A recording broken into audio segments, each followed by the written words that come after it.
You're listening to AIM Student Radio. This is the Dumpster Fire. I am Dax here with Josh. We have switched spots today. Yes, we have. I am in charge today. So, that will be fantastic. We're going to find out if this episode is even more dumpster fiery than usual. I don't forget to sign off. So, throwing some shade here. Anyway, Here's some weather. In Fort Lupton, it is currently 83. In Loveland, it is 75. In Windsor, it is 74. And here in Greeley, it is 75 with a low of 48. Tomorrow, we have a high of 79 with a 51% chance of precipitation. I want the heat. You're incorrect. Am I? Your opinions are incorrect. They're always correct. No, so incorrect. Did I start the recording? I'm so good at this. And keep in mind, Dax was throwing shade at me. Yeah. About not signing off. Okay. Go ahead and read the toilet paper. Okay. In the toilet paper, writing essays for tests and online discussions. Don't panic over essays. This session will help you make friends with easy prompts. Learn 3 key strategies to help you write good essays and solid paragraphs to better demonstrate your subject knowledge for any class. This will be October 4th from 1 to 2 p.m. in the Greeley campus in Westview 123. Farms to Families 213. Wow, I'm smart. Farms to Families Fresh Food Truck coming to Windsor. Starting in October, the Farms to Families food truck will be at the Windsor campus every second Tuesday, so the next one will be October 13th from 12 to 2 p.m. between the PSI and Auto buildings in the Windsor campus. How's your aim? Not that good. What's the best way to hit a target? First, know where you want to go. Next, have a plan to get there. Your pathway advisor can help check that you are in the right classes for your goal and make sure that you are on target for graduation by working with you to create an academic plan. Save time and money. Schedule an appointment today, and the phone numbers for all the campuses are located on the toilet paper located in your nearest restroom. Or on the Ames website. Yeah. That's a really good way to find it, the Ames website. Yeah. Anyway, do you have more things to say right now? Not right now. All right, so we're gonna get back to the music with American Oxygen. You're listening to AIM Student Radio, the way radio should be. You're listening to the Dumpster Fire. Josh, you have our topic, so why don't you just lead us in? I do.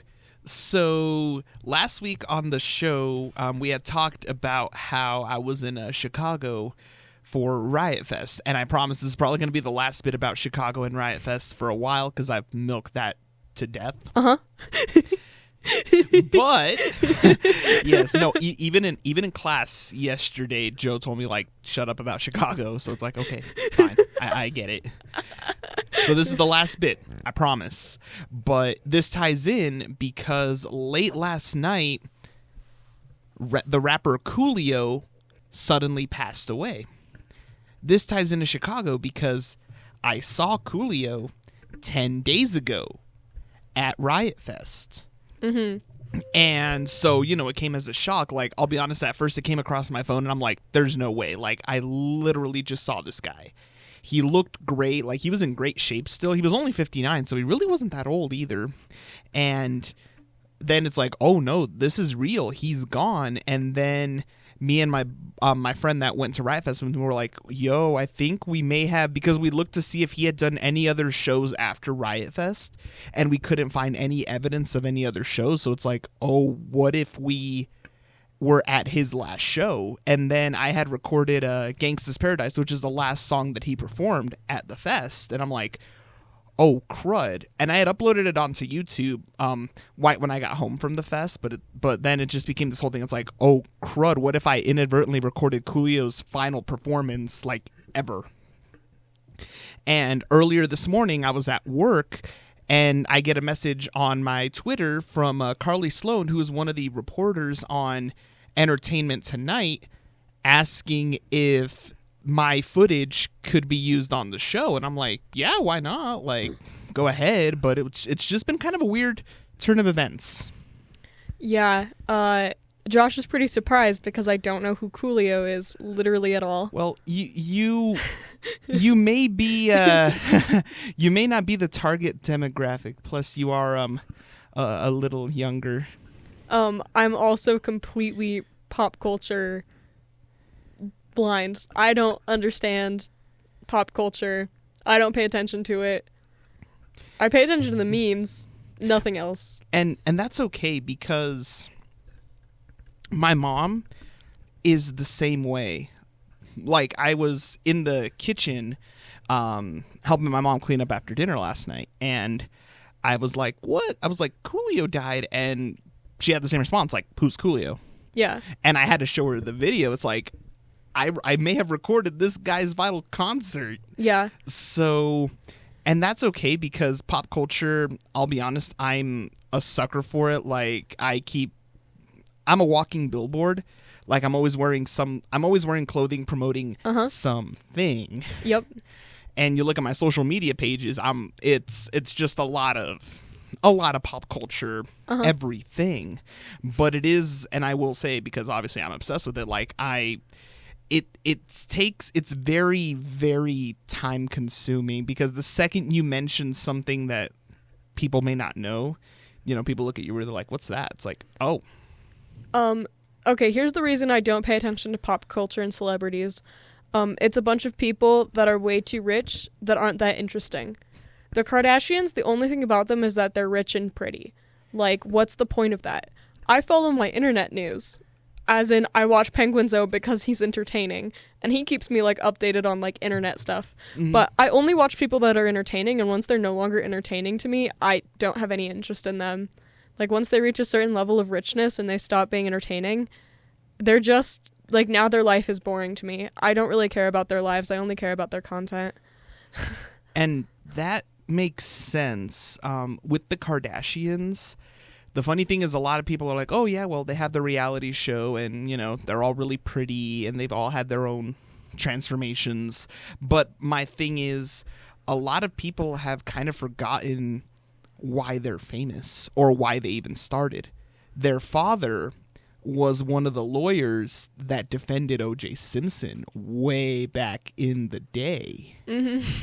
And oddly enough, when O.J., prior to the infamous Bronco chase, when he was threatening to unalive himself, that was in Kim Kardashian's bedroom where he almost did it. Yeah, I just, like, it's also cool. You want to follow the artist you really like's life. But then all of a sudden their life is intertwined with like 14 other famous people. And then it just gets too confusing and boring. It's a bunch of people that are too rich for their own good. And I'll keep saying that. That will happen. And I guess the question that I've always had myself with famous people, when like one famous person throws a birthday party and all these other famous people go, like, part of me wonders how many people go there because they're actually friends with this person, and how many people go for the clout. Right. I think that so much of it is going for the clout, going for the Instagram picture. Mm-hmm. I mean, I highly doubt a lot of them are friends. I know even within like a YouTube circle, because that's what I'm more familiar with, even within a YouTube circle, a lot of the people that you see collab aren't actually friends. They're just collabing because they have something to gain from being in a video with each other.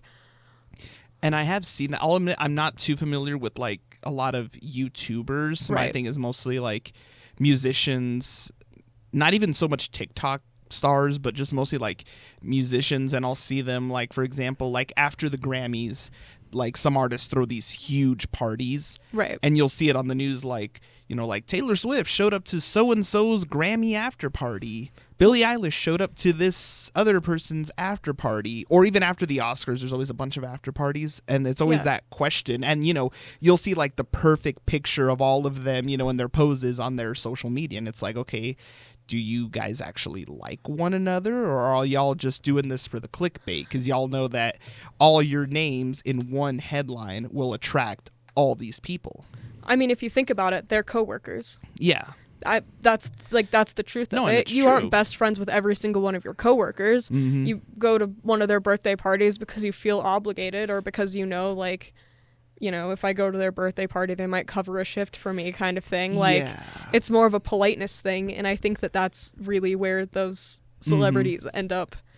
Yeah, but then you get into this whole other world where, like, if they show up to a certain person's party, the discussion doesn't become like, oh, this person showed up. It's like, oh, what were they wearing to this person's party? Right. That kind of thing. Like, if I go to see a coworker, like if I go to one of their birthday parties. But their job is being famous. Yeah, no, like, and it is this whole thing, but it's like, my coworkers probably aren't going to pay that much attention to what I wear unless I wear something ridiculous.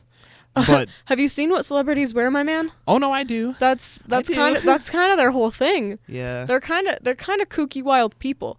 I think the biggest reason is because so many celebrities are completely unrelatable. I mean, look at them. No, you're right. Look at them. They don't interact with the general public anymore. They don't understand. Like, they don't know how much a loaf of bread costs, and I can't interact with a person that like doesn't understand that or doesn't comprehend that. We'll never be on the same level.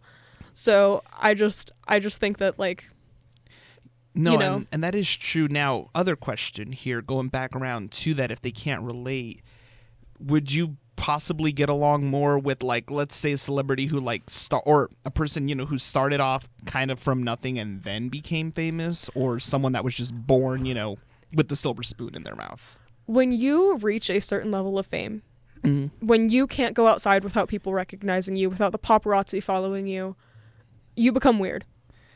You become something completely unrelatable to the general public.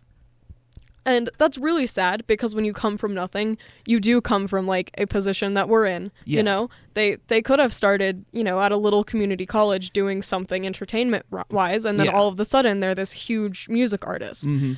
And I think you lose that relatability. You might comprehend that you were from there in the past. Yeah. But if you no longer relate, a lot of those memories fade and you become accustomed to your current lifestyle. Yeah. I mean, I just think about the John Mulaney sketch about wait, why can I not think of his name right now? Do you know the John Mulaney sketch I'm talking about? I believe so. Because he had the Mick Jagger. Yeah. He just didn't, he would just be like Diet Coke, and a Diet Coke would appear in his hand. Yeah. Like, once you reach that certain level of fame, you literally don't have to function anymore. Your only job is being famous then. Yeah. I think over time that would probably drive me nuts if I ever reached anything close to that. Right. Like, I would tell, like, back then when I was younger, I'd be like, oh, I want to be rich and famous. But at the same time now, I always say, like, I want to be a D-list celebrity, because at that point, like, I could still be kind of anonymous. Like, I'd want the money, mostly not for me, really, but to make sure that, like, my family would never have, like, my parents, because they've done a lot for me, like, to make sure that they don't have to work and that their stuff is covered. Obviously have that money and be able to travel and maybe see a little bit of the world, but that would be it. Like, I'd still want to be able to blend in and, like, go to, like, a coffee shop or go to, anywhere, a restaurant, and I can still sort of blend in. Like, maybe some people might know me, but still blend in. Right. Not like, like, let's say, like a Taylor or a Billy, that they go anywhere and they just get swarmed. Right. I think that it is hitting on that you're going crazy kind of thing, where once there's a reason they become weird. Because once you reach that level of famous, you don't get to live a normal life anymore. And they don't need to know what a loaf of bread costs, because if they go to a normal grocery store, they're going to get swarmed. They can't know that kind of stuff. I mean, they get to a point where they have to hire people to do all of those things for them. So, I mean, in a way, it's everybody who follows pop culture's fault that those people... you can't just like a lot of the people, and you're not absolutely obsessed. You're not an obsessive, like, tracking down Billy every day to try to figure out where she is. Those are the people that make it so that they can't live a normal life. Those are the frightening ones. Right. Like, I remember, like, when My Chemical Romance, before they reunited, for years, because a couple of them did try to launch solo careers, and all these stories were coming out about fans, but like obsessive fans, like hoarding them, like going to their shows and going to the meet and greets and being like, when are y'all reuniting, and just like pestering them with that. But they were like, but they would try to, be nice and tell them like, hey, right now we're doing our own thing, like completely separate from the band. And there were just people that weren't having it. Like, I mean, I am glad that they reunited, but at the same time, that's got to sting. It's like, if you want to try to do something, completely different and having fans come not because they want to see your solo stuff, but to hound you about what you did previously. Right. I think there's so much of that, there's so much of your life that can no longer be lived normal because of other people, and that's absolutely insane. We should get back to the music. We should get back to the music, and actually going back to the beginning of our segment. Yes, with Gangsta's Paradise by Coolio here on AIM Student Radio, the way radio should be. You're listening to The Dumpster Fire. This is Dax here with Josh. Hello, everyone. Okay, here's my question for this segment. We were waiting for Jeff, but Jeff still isn't here, sadly, so we're just going to start without him. If you could be part of any animated movie, what would you choose? I would be part of the Looney Tunes universe. Why? Because you could literally do just about anything in that universe. Like, if you just watch the episodes, it's like, oh, I want to stretch my arms out? Okay, cool. I want to roll myself up into a little ball and roll myself down the hill? I can do that too. Like, cartoon logic in that universe, you can do just about anything that you want. It's like, oh, I want to go find like an Acme, blaster. I can do that too. I want some Acme products. I want those. Like, you can do anything. Just, it's a blank canvas. Do you know how humans are treated in the Looney Tunes universe, my man? Yes, but they come back in every episode. Yeah, but they go through so much. You would just be tormented for the rest of your life. I would, but if it led to some quality entertainment, that would be glorious. Like, heck, I'll do the Wile E. Coyote spot, or it's like, oh, I'm gonna chase Roadrunner through a tunnel and then smack into the wall. I just don't. That sounds like a bad idea. Okay, what universe would you be in, Dax? I would be in the Studio Ghibli universe. Because I'm not surprised. Everything is always happy. Like, even when there are, like, sad things happening, everything turns out so happy in the end. And even when the sad things are happening, they always have family around that's helping them through the sad times. That is true. Do you know how poggers that would be? That would be something else entirely. And ironically, right when you were thinking that, I was like, Dax is going to be Studio Ghibli. I just have a feeling. Yeah. No, Studio Ghibli, specifically My Neighbor Totoro. Okay. That's one of my favorite movies of all time. I was, still am, like, out of all the Studio Ghibli movies, I've seen Howl's Moving Castle probably the most. I haven't seen a lot of them since I was younger. Those are some of the movies that I was allowed to watch. They're on HBO Max. I don't have HBO Max. My family has 2 streaming services. Hulu and Netflix. Because we don't really watch TV. We're all too busy for that. Yeah, I can't say much because I watch an absurd amount of television. I'm trying to think of like another cartoon universe that I would be a part of that isn't like a specific show. Because you chose a show and I chose like a group of movies. Yeah. Well, I mean, I meant like the Looney Tunes universe because you get you obviously have the full universe, but you have your Bugs Bunny shorts, you have your Elmer Fudd shorts, your Roadrunner and Wile E. Coyote. Right. I just really like Studio Ghibli. They're very cute movies.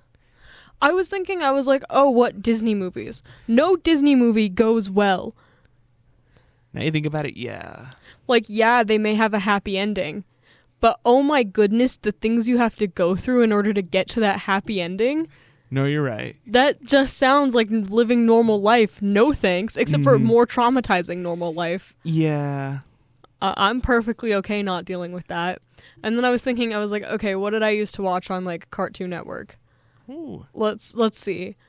I don't think this was Cartoon Network. I have no idea. Johnny Test. I think that was Cartoon Network. For some reason, my brain keeps going to Johnny Test. But I would not like being in the Johnny Test universe because all of the adults are so unreasonable. Same with Fairly Odd Parents. Every adult in that show is so unreasonable. Why would you want to be a part of it? but you don't want to hear, Dinkelberg. No, I'm all right. Or no Denzel Crocker, where he will prove once and for all the existence of fairy godparents. I watched way too much of that show. Anyway, I watched a bit of it, but like every show I think of would be absolutely torturous to be a part of. Oh my gosh, Jeff is here. Jeff's here. Jeff, get yourself settled, and we're gonna turn your microphone on. That is a small chair. Yeah, that's the small chair. I don't know why the small chair is in here. It was just like right here when I got in here. Jeff, you're now. Okay, thank yeah. you. Sorry, Yes. I'm late setting up the studio. Got our lights and our cameras. Yeah, I was and looking our at set. Steph's Snapchat, and I'm like, fancy. Yeah. Yeah, it's been a long time coming. What animated universe would you be part of? I said Studio Ghibli. I said Looney Tunes. Okay. See, and I'm not big into anime, mainly because there wasn't a lot of like good anime, like Yeah. when it was Or first introduced to animated. me.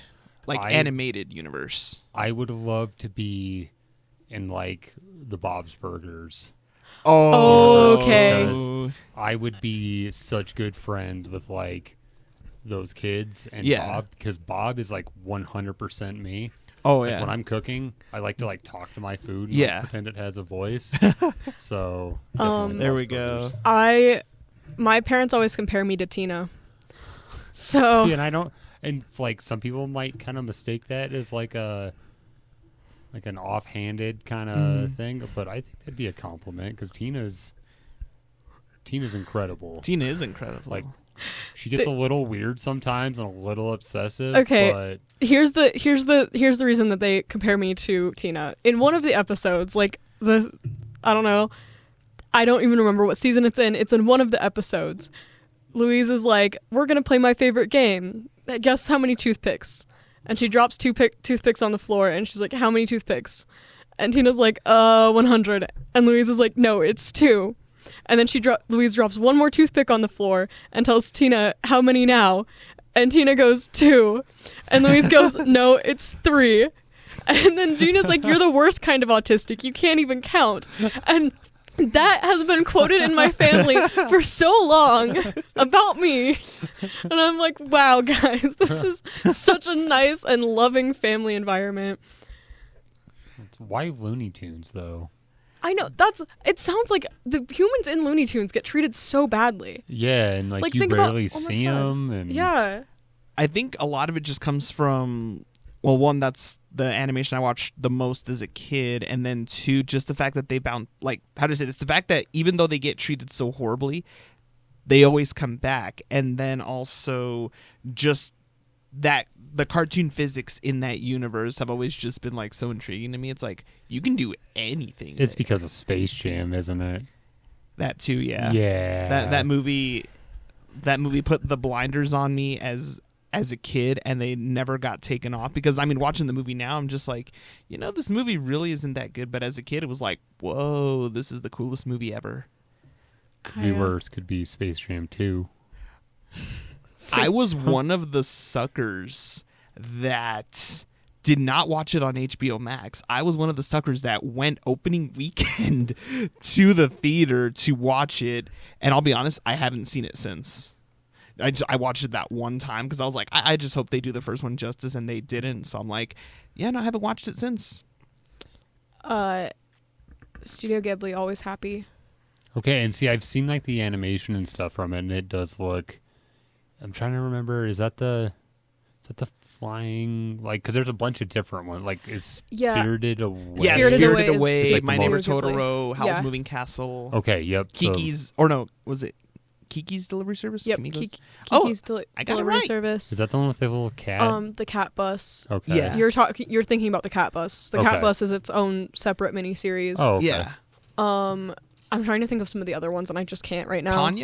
Ponyo. Yeah, Thank Ponyo, you, yeah. Studio Ghibli. There's a bunch of them, but Mhm. specifically My Neighbor Totoro, one of my top movies of all time. Just because they're happy. Well, yeah, like they're going through bad stuff, but they have their family with them. Like they're all there supporting each other, and it's so sweet and nice and cute. And then they meet this giant flying like fluffy man who just it's just like this little creature from the forest that just waters their garden for them and like takes them on adventures. That sounds incredible. Sounds amazing. I know. Better than having an anvil dropped on your head and stuff. Better than sticking your gun somewhere and it curving and back on you. Like, but see, knowing me and just the luck I've had throughout my life, like the gun bending backwards thing, or the Wile E. Coyote spot where he hits the wall, like that's just like my life. Like that's the luck I've had throughout my life. So I think that's just why I relate to why it. wouldn't you choose something better? I don't know. Like I guess I'm just like that'd be me. But there's always that part of me. You're just complacent. How do I say this? If it's not complacency, I think it's a lot of it just. I get a kick out of it because if there's one thing I've learned throughout my life, because I've had some very wacky things happen to me, I guess I've always found a way to just like find the humor in it, even if it's like affecting me. Like somehow I'll always find a way to make like some kind of wisecrack out of it.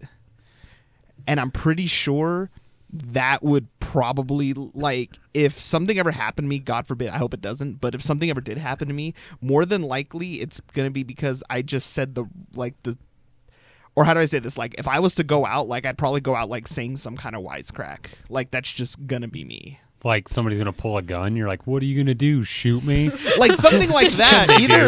Either that, or it would be like the one episode of SpongeBob where Squidward just had it, and he gives a customer a bat, and he's like, here, please hit me with this as hard as you can. And then he just, like, puts his head to the side. He's like, no, don't hold back. Like, that would be me. Like, that would be just, like, the kind of quip I would have. It'd be like, oh, are you going to do this? It's like, don't miss. Come on. You miss. I'm going to come back. Okay, but, like, imagine giant fluffy creature taking you into the sky. Just, like, incredible. Anyway, we should go back to the music. We should go back to the music. But also, that would probably not shock me. I'd probably be like, no, I've probably seen weirder. All right, up next is Free Bird by Leonard Skinner. Free Bird! Why did that sound so weird coming out of my mouth? I never thought I'd ever hear the words Free Bird by Leonard Skinner coming out of your mouth. Made that guy even laugh. Yeah. And then after that is Breakers. You're listening to the Dumpster Fire. And welcome back to the Dumpster Fire here on AIM Student Radio, the way radio should be. I'm Josh here with Jeff. Jeff, how you doing? Hey, I'm all right. How are you doing? Oh, I am good. Am I on there? Okay, there we go. Yeah, we're in there. We're good. We're good. Hot. We're a little hand. There we just go. Gotta adjust them a little bit. There we go. We played musical chairs over break, so yeah, just a little different voice. Just a little bit. I was gonna say, like most of this, like early afternoon, it was kind of sunny, kind of nice outside. But then when I was actually making my way out here, after work to get to class and such, I was like, okay, no, it's getting gloomy looking. It's like, okay, no, spooky season is here. It went south pretty fast. I haven't seen outside lately, and I'm sitting on mic 2, so I'm literally staring at the corner of the fishbowl, so I can't see out. No, I'm looking out here, and it's still pretty cloudy. Wind still kind of. Wind's still a little bit breezy. Like I got in my Jeep and I was driving out here, and it said it was 75 degrees, and I'm like, this don't feel like 75 degrees. It does not feel like 75. Yeah. But since we are in spooky season, by the time we come back next week, we will be fully in October. So spooky season will be in full swing. Are there any spooky season activities you like to partake in? Oh, man. I like haunted houses and stuff. So I'm definitely I have season passes to Elitch's. So I'm definitely going to try to hit their little Fright Fest thing. There you go. But not being from around here, I don't know which haunted corn maze, haunted farm, haunted parking garage, whatever. What's the best one to go to? So it depends on who you ask. Fritzler's, which is like on the outs, from Greeley, it's like a 10-minute drive on the highway going south. It's just outside of Gilchrist. Okay. Fritzler's has kind of been the more popular one the last few years. I've gone several times. I actually haven't gone in about 6 7 years. And I don't even know why, because it's not like, how to say this, I really do like the place, and I know they've added more to it over the years, so I'm hoping maybe this year I can finally just go again.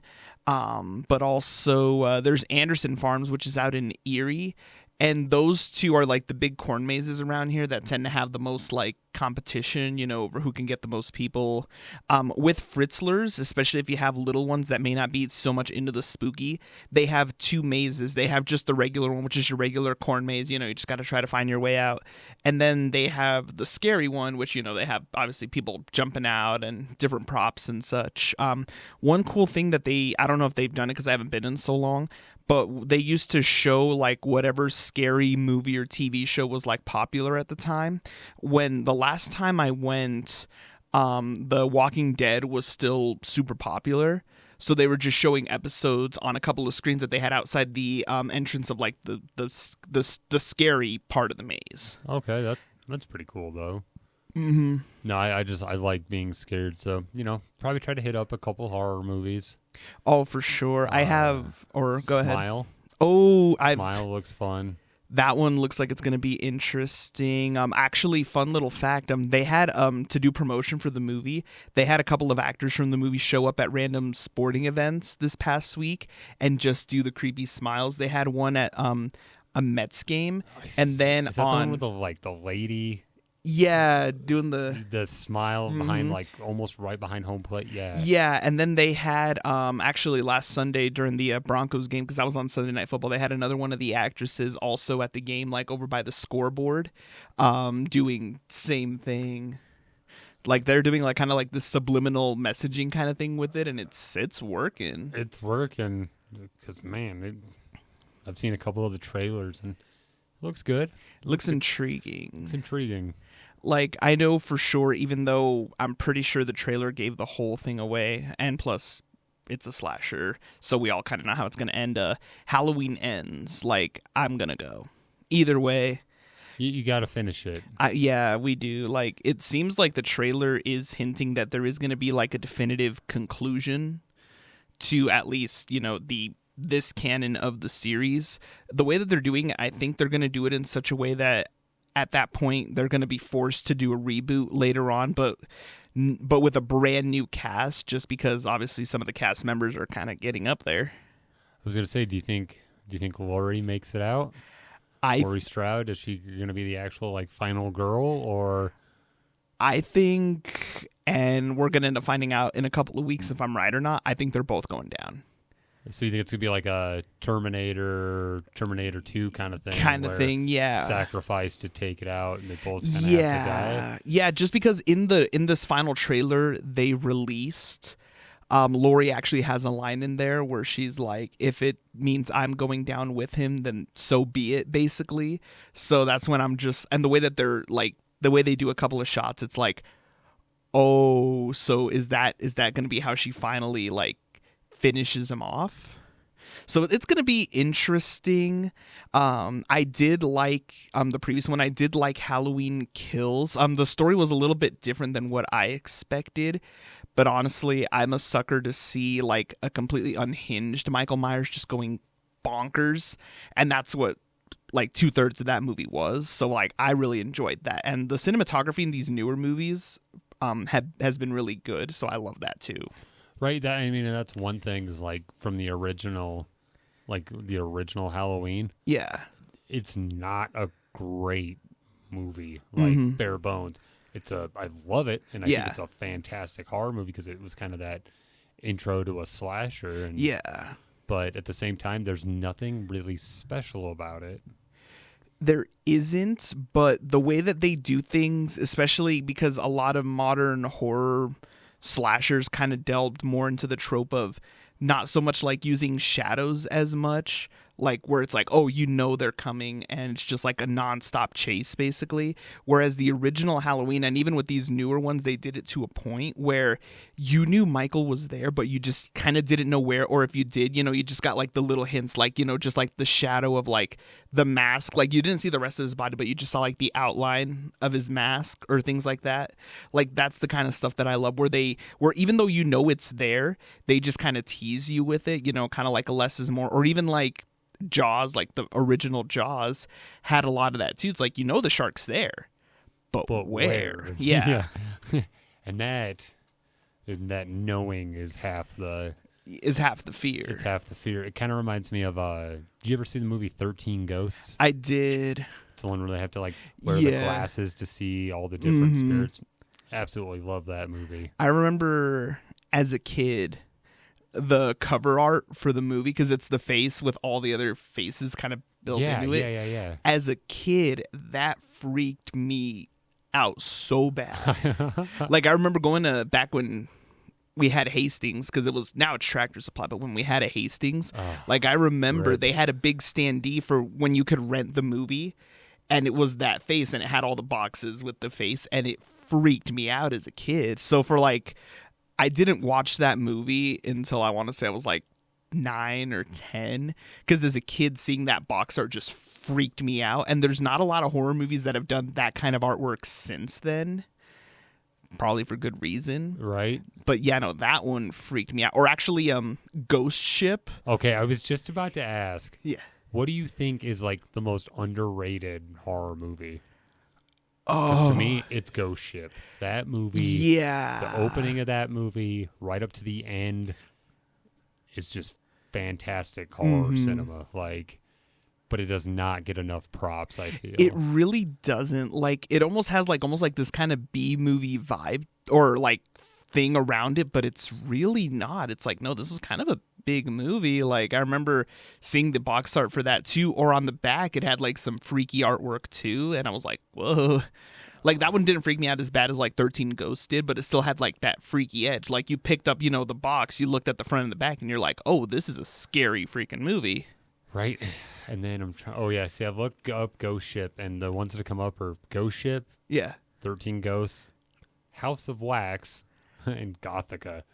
Gothica is such an underrated movie. Gothica is also very underrated, I feel. It really is. Like, I remember, like, it was, for its time, like, it was big. Like, I remember, like, seeing, like, the ads for it, actually watching it.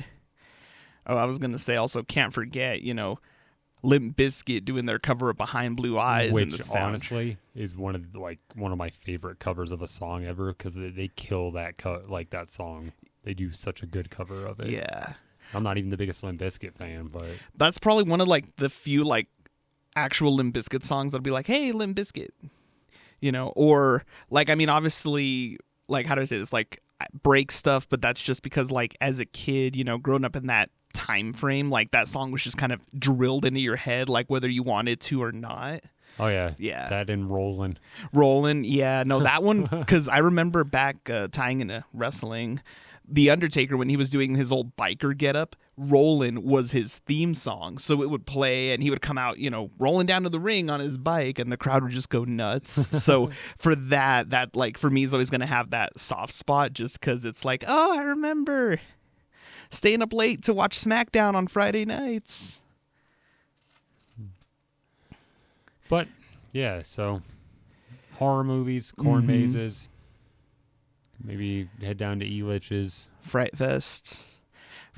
One thing I do want to do, because I haven't done it in so long, like, even places here in town, I think 477, they're probably going to have like some type of fall something. Yeah. Like, or even if they have like certain like limited edition flavors, like, I'm like, I gotta go try these out. Because last Halloween weekend, I went downtown like a loser just by myself, and I hung out at 477 for a bit, and then I hung out at the Jaeger for a little bit. And I mean, there were people dressed up and everything out there, but it's like, no, like, this year, if I do go again, it's like, I don't want to go like by myself, because I went, like, I had my whole costume on and everything, and I'm just like, I feel like kind of a loser. So, I feel like if you went out by yourself this year, I mean, especially because now we're pretty, I mean, as Joe Biden said, we're out of the COVID is over. So yeah, I feel like people are going to be out and about a lot more. So yeah, I don't know. It'll be interesting. I'm really interested to see what Halloween costumes are popular, considering like we skipped 2 Halloweens. Like, I do wonder. Like, I'm wondering if anything, no, because Squid Game was like the big one last year. Yeah, exactly. Like we're already removed from Squid Game. So I'm wondering is Stranger like Things? like maybe some Stranger Things. I'm thinking maybe some like with the Rings of Power right now being like really popular, like maybe stuff from that, maybe seeing some more like Lord of the Rings-esque things, or with House of the Dragon, maybe some more Game of Thrones kind of things. I don't know. I've been to both Spirit Halloweens in town already, so I've seen a couple of the costumes. Clowns are coming back again. Of course. Because do you remember like 2016 when people just started dressing up as clowns and standing around? That was a random year. And then I mean when we had the It movies coming out, like everyone was Pennywise. I mean it's going to be interesting to see what it is this year, because it's like there's been like back then, you know, before we had so much content being spewed at us on a daily basis, like you knew if there was one big movie or one big TV show, you kind of knew everyone was going to do it. But now that we get so much content from so many services spewed at us on such a constant basis, like it'll change. Like I remember like the first weekend Rings of Power came out, like everyone was on there. And, you know, people are still watching it, of course. It's a huge show. But, you know, there seems like every week there's something big. It's something new. So it's like so hard to like find a fandom and stick with it. Yeah, even with like how fast Marvel has been spewing out content, especially this year. You know, it's tricky because it's like, oh, well, people could do Doctor Strange. I mean, cool, but that movie was months ago. You know, now we're on like a bunch of the shows. It's like, oh, you know, we got She-Hulk and Moon Knight and just so many shows. That'd be a cool costume. Moon Knight would be a cool Moon costume. Knight would be cool. But I think if I was to do Moon Knight, like it'd have to be the full getup. Like I wouldn't be able to do it like a cheap way. The like hooded one, yeah, or his suit. Or the Mr. Knight is the suit, but yeah. I would have to do like the full hooded getup. Like when it comes to those kind of costumes, if I did it cheap, I would drive myself nuts. Like I'd have to go like full on, you know, as accurate as humanly possible kind of thing. Halloween is the one time where it is always okay to be extra. Yes. I mean, probably for the Spirit Week dance. So when in 2020, I bought my Black Parade jacket because it was dirt cheap because no one was going out for Halloween. And I wore it last year, but just for like that little bit that I was downtown. But I'm like, you know, I really haven't been able to like wear this in a big setting, you know, where there's going to be like a lot of people, because there were people downtown, but it was still kind of sparse, you know, not like now. Yeah. So now I'm like, you know what? I think maybe for the Spirit Week dance, I'll do the full getup because I have everything. I have the eyeliner, I have the jacket, the shirt, the everything. Because of course. There you go. Because at first I was like, do I want to do Black Parade MCR or do I want to do 3 Cheers for Sweet Revenge MCR? But the thing is, with 3 Cheers for Sweet Revenge, at that time, Gerard still had really long hair. And I don't. They make wigs. I mean, they make wigs, nice wigs, but also I've done costumes with wigs before, and no matter what I do, my head just gets really scratchy. Okay. And knowing my luck, like I'll be somewhere, I'll try to like scratch my head, and the wig's just gonna like fall off, or the just, costume is ruined. Yeah, so that's why I'm like, or like the wig will fall on the ground, and if there's, you know, dirt and smuts or whatever on it, it's like, oh no, like that's just the luck that I have. So I'm like, I think I'll do Black Parade because then the jacket suits 2 purposes. Because if it's going to be cold, because it's Colorado after all, then I'm still warm. It's like I got my jacket, and it's like I got my costume, and I'm warm all at once. Well, I'm super excited for Halloween. As super am I. excited for everything that comes like with it. It's like the first Halloween fully back, you know? Like yesterday was sort of back. Or no, last year was sort of back, but now this year it's like very back. No excuse. No excuse. All right, should we throw back some music? We should All throw right. it back to the music. And obviously, A little bit of a tribute here. a little bit of a tribute to Coolio. Oh, like one last thing before we sign off. Earlier this morning, because when I got home from Riot Fest, I had actually taken the video I had recorded of Coolio doing Gangsta's Paradise at the fest and uploaded it on YouTube. And I reposted it like on my Facebook and on my Twitter. last night because I'm like, yo, I think I may have like inadvertently captured possibly his final show. And I ended up getting a tweet from one of the anchors of Entertainment Tonight asking like, hey, can we use the video in our coverage? And I'm like, yeah, go ahead. Just credit me. So that was a weird, like this morning was weird because I haven't been able to confirm yet or not whether he did any other shows after Riot Fest. Because, I mean, this was 11 days ago. But it's still like me and my buddy that went with me, we're talking about it last night. It's like, what if we did actually see his last show and I recorded the last song? Like, that would be some freaky level business. Dang. But now let's go ahead and throw it back to the music. Obviously, R.I.P. Coolio, and we're going to do a little tribute here with Gangsta's Paradise on AIM Student Radio, the way radio should be. And welcome back to the Dumpster Fire here on AIM Student Radio, the way radio should be. I'm Josh here with Jeff. That was Fantasy by Mariah Carey, and we were just talking off air about how we know that song more from Rush Hour 2. And I think I misspoke. I think it's Rush Hour 1 because it's when his daughter gets kidnapped. So. Oh, yeah, no, that was 1. I just realized I haven't watched that series in a while. Yep, it's in another one. It's in the one. Yep. All right. Well, this is going to conclude our show for today. We do thank you all for listening. Next week, we're still figuring out what we're going to do next week. I mean, at the end of the day, it is a dumpster fire. It is a dumpster fire. So as long as we just come and we light it, it'll take care of itself. Yes, it will. However, everybody, we hope you all have a good night. Stay safe out there wherever you are. And keep it with us here on AIM Student Radio, the way radio should be. Also, make sure to catch the Jeff Show on Tuesdays, 7 to 9. There we 9 go. till 9. You know what it is. There we go. And always make sure, I can't talk today. It's been a weird day for everybody. I think it's best that we're calling it quits and everybody just go home. Yes, which is exactly what we're going to do. And we're going to kick it back to the music here with My Generation by The Who. We thank you all for listening. This is AIM Student Radio, the way radio should be.